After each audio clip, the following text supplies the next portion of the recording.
வாழைய பண்ணி திடீர்ங்க ஐபோன்ல புடிச்சு இப்ப நம்பர் பிடிக்கிறேன் பாரு. யார் சாமி இவன்? எங்கிருந்து வந்திருக்கான்?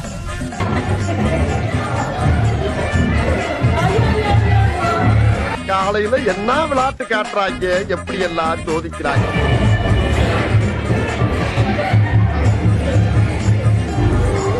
இது என்ன பிரமாதம்? இது விட பெசலைட் ஒண்ணு இருக்கு. அவனை சொல்லி நிறுத்துங்களேன்டா. அவன் நிறுத்துற அந்த மூசுக்கு மட்டும் வந்துட்டே இருக்கான் போடுறா.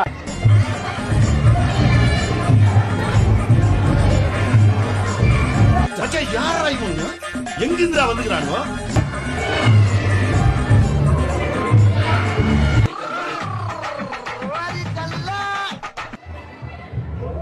மறக்காம சர்ப்ரைஸ் பண்ணுங்க.